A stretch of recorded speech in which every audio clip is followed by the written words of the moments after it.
What about moments to downtown Melo? You're listening to the Entertainment Report on iHeartRadio, live from Dubai for Tuesday, March 10th, 2020, delivering some major stories and trends going on in the world of entertainment and beyond. You can follow the show on Facebook, Twitter, or Instagram. Facebook.com/The Entertainment Report with Ray Melo. That's RAYMELO. On Twitter at The Enter Report or on Instagram at The Entertainment Report. You can listen to the show anytime you want on iHeartRadio. Just go to iHeart.com or your iHeart phone app, search for The Entertainment Report, and it'll take you to the page. John Krasinski had nothing but praise for his wife, actress Emily Blunt, at the premiere of their film A Quiet Place Part 2. The 40-year-old actor and 37-year-old actress attended the event Sunday at the Rose Theater in Lincoln Center. Krasinski and Blunt stayed close as they posed for photos on the red carpet. Krasinski sported a blue suit and black tie, while Blunt wore a red leather dress with a lace hem. Krasinski wrote, directed, and stars with Blunt in A Quiet Place Part 2, a sequel to 2018's movie A Quiet Place. Blunt is also known for such films as The Young Victoria, Sicario, The Girl on the Train, and Mary Poppins Returns. Krasinski told Entertainment Tonight at the premiere, "She's without a doubt the most tremendous actress of our time, in my opinion." Krasinski also said Blunt is the most incredible creative person. He says she is the most incredible person in writing and directing and set designs. She just has such good ideas, so I actually felt like I had my partner in all things on set, not just the best actress in the world. Blunt and Krasinski married in 2010 and have two daughters, Hazel and Violet. A Quiet Place 2 takes place in post-apocalyptic world featuring blind aliens that hunt by hearing. The sequel follows Evelyn Abbott, played by Blunt, and her children Regan, played by Maleficent Simmons, and Marcus, played by Noah Jupe, as they continue their fight for survival now in the outside world. Blunt confirmed on the Ellen DeGeneres show in January that Coldplay singer Chris Martin pitched an idea for A Quiet Place 2 that she and Krasinski forgot to respond to. Blunt expressed her regret by singing an apology.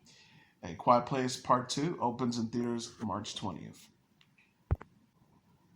Marvel is giving a glimpse of the movie Black Widow. The company shared a final trailer for the film Monday featuring Scarlett Johansson as Natasha Romanoff, aka Black Widow. The preview shows Romanoff revisit her past and define her future following the events of Captain America Civil War 2016. She says, "At some point we all have to choose between what the world wants you to be and who you are. I made my choice. I'm done running." Romanoff teams up with Yelena Belova, played by Florence Pugh, another Black Widow, and Alexei Shukatov, played by David Harbour, aka Red Guardian, to take down the villainous Taskmaster. Black Widow is based on the Marvel Comics character of the same name, created by Stan Lee, Don Rico, and Don Heck. The movie is directed by Kate Shortland and co-stars O.T. Fagnunek, William Hurt, Ray Weinstein, and Rachel Weisz. Pugh said in the February issue of Vogue that Black Widow is rough and an emotional movie. She said the movie deals with some really hard things. It's rough and painful and emotional and funny, and not in any way girly. It's about broken women picking up the pieces. Black Widow opens in theaters May 1st. Jimmy Kimmel announced that former Democratic presidential candidate Pete Buttigieg will fill in as host of his late-night chat show Jimmy Kimmel Live on Thursday. Kimmel tweeted on Monday morning, "While I'm out hosting at Millionaire TV, I nominated Pete Buttigieg to be my guest host Thursday, March 12th. Thanks, Mayor Pete." Buttigieg, the mayor of South Bend, Indiana, suspended his campaign earlier this month and announced his endorsement of former Vice President Joe Biden. Buttigieg told Today host Craig Melvin about his Jimmy Kimmel temp job. "We're lining up a great slate of guests. Patrick Stewart is coming on, so we are very excited about that." Stewart is the star of the TV series Star Wars Picard. Senator Elizabeth Warren, who also dropped out of the presidential race, appeared as herself on Saturday Night Live during the weekend. The BBC has renewed its anthology series Inside 9 for 2 more seasons ahead of Monday's Season 5 finale. Season 6 and 7 will each include 6 half-hour episodes that change in tone and setting. Show creators Steve Pemberton and Reese Shearsmith said in a statement, "Little did we know when we started inside number 9 in 2014 that we would end up with as many episodes of it as Countrified. We are delighted and exhausted in equal measures at the prospect of 2 more series worth of tall tales and fearsome fables. However, we will endeavor to show the very best of what the BBC can do in every genre with 30 minutes of storytelling and some half-decent wigs." Pemberton and Shearsmith also act in the show alongside a rotating cast of guest stars. Season 5 featured appearances by Jenna Coleman, David Morrissey, Rafe Little, Finn Whitehead, Maxine Peake, and Phil Davis. Hoda Kotb is back on Today following a battle with the flu. The 55-year-old television personality returned to Today Monday after missing a week of the show due to influenza. Kotb said, "I feel 100% better. I can't believe the flu does hit like a hammer. I know a lot of folks have it, but I'm back in business, rested and ready." Later on today with Hoda and Jenna, Kotb told host Jenna Bush Hager how it was challenging to parent her 2 daughters, Haley Joy 3 and Hope Catherine 10 months while sick. Kotb says, "The flu, it's funny how it can knock you flat for a few days. You're at a total disadvantage." And she said, "I have to say something else though. I felt kind of worn out, and when I was talking to Haley, I felt like she felt that. I just think that kids really do respond to the energy you give off. I think I gave off. I might need a little help here," and she responded, which I found so sweet and touching and sweet. Kotb is parent to Haley and Hope with her fiance Joel Schifferman, whom she got engaged to in November. Kotb said on the Ellen DeGeneres show in January that her life makes sense after adopting her children and getting engaged. She said, "I feel like my life finally makes sense. I think I thought it did, but now when I get home after work, Haley, my older one, jumps 5 feet 9 inches into my arms. I get that when I go home." Netflix renewed its sci-fi family drama Lost in Space for a 3rd and final season on Monday.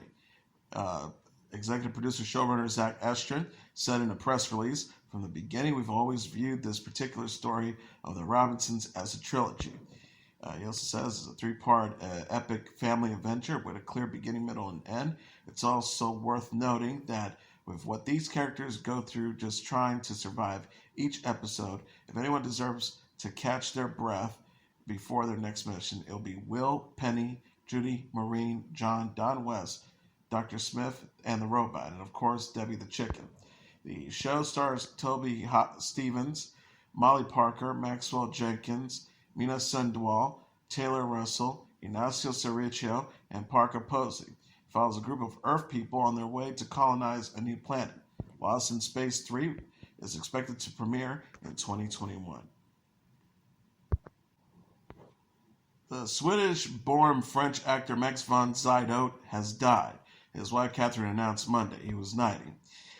She said in a statement to USA Today and Deadline, "It is with a broken heart and with infinite sadness that we have the extreme pain of announcing the departure of Max von Sydow on March 8, 2020. No cause of death was specified." Von Sydow is famous for his roles in the classic films The Seventh Seal, The Virgin Spring, The Exorcist, The Greatest Story Ever Told, Dune, Hannah and Her Sisters, Awakenings, and Flash Gordon. He most recently played Lord Santeca in Star Wars The Force Awakens and the Third Eye Raven in Game of Thrones. His other credits include The Tudors, Pele the Conqueror, Hercules, Shutter Island, Minority Report, Rush Hour 3, and Extremely Loud and Incredibly Close.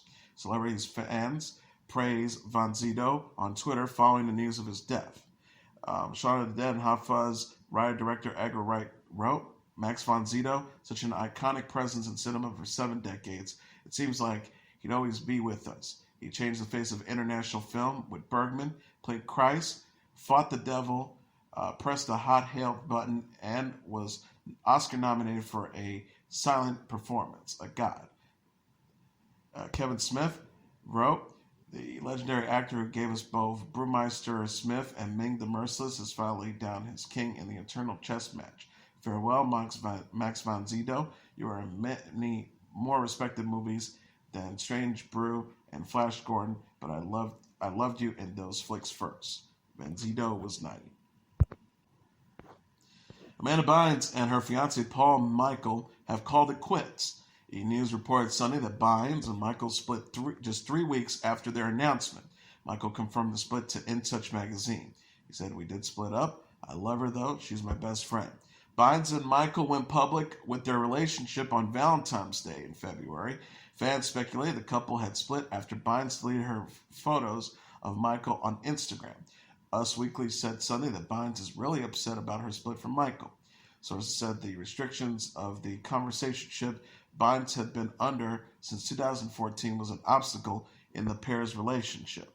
The insider says Paul realized the relationship just couldn't go forward because of the obstacles of the conversationship, and Amanda must live at a sober living facility.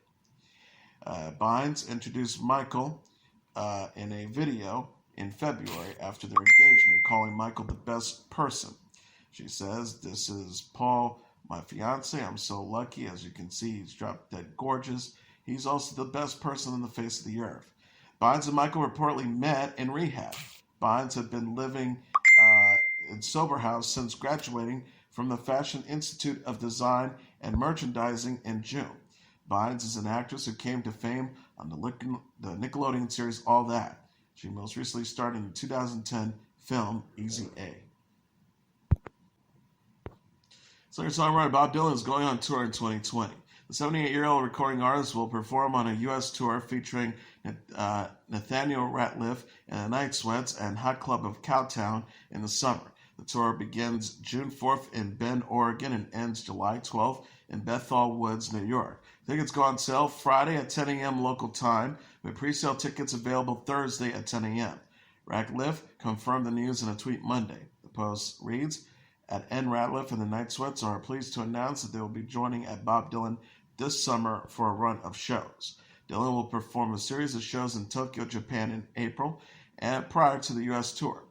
Dylan released the 15th volume in his bootleg series of compilation albums in November, titled The Bootleg Series Volume 15, traveling through 1967 to 1969. In addition, Girl from the North Country, a Broadway musical inspired by Dylan's music, opened at the Belasco Theater this month.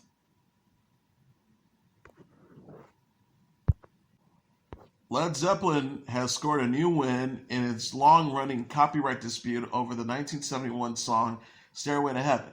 On Monday, the Ninth Circuit Court of Appeals upheld a 2016 verdict that Led Zeppelin did not unlawfully copy the Spirit song Taurus while creating Stairway to Heaven. The 54-page decision is expected to become a new standard in copyright infringement cases and may be presented to the Supreme Court. The appeals court elected to overturn the inverse ratio rule, a precedent that has governed copyright cases in the Ninth Circuit for 40 years. Plaintiff in a copyright infringement case must show that the alleged infringer had access to the plaintiff's work and that the two works are substantially similar. The inverse ratio rule holds that the more access to a work, the lower the bar for estimating substantial similarities. The pair said, "We are grateful for the jury's conscientious service and pleased that it is ruled in our favor. We appreciate our fans and look forward to putting this legal matter behind us." Jimmy Eat World is going on tour in 2020. The group shared plans Monday on Instagram for Criminal Energy, a new North American tour featuring the Front Bottoms, Turnover, and the Joyce Manor Band. The post reads, "As promised, we have news for you today. Excited to announce the Criminal Energy Tour at the Front Bottoms. The tour begins August 6th in Atlanta, Georgia, and September 5th in Phoenix, Arizona. Tickets go on sale Friday at 10 a.m. local time, with pre-sales to begin Tuesday at 10 a.m. The Criminal Energy Tour is named after Jimmy Eat World's single of the same name. The song appears on the band's 10th studio album, Surviving, released in October. The album also features the singles All the Way Stay, Never Love, and 555. The Strokes is adding U.S. dates to its 2020 tour. The group announced a trio of new shows Monday on Instagram. The Strokes will now be performing May 7th in New Orleans, May 9th in Austin, Texas, and May 12th in Houston. The Strokes were already slated to perform U.S. shows in March and May. The North American leg of the tour begins March 5th in Vancouver, British Columbia, with the Strokes next slated to perform Monday in Seattle. The tour is in support of the Strokes album New Abnormal, the band's first new album in 7 years. The album includes the singles At the Door and Bad Decisions, scheduled for release April 10th.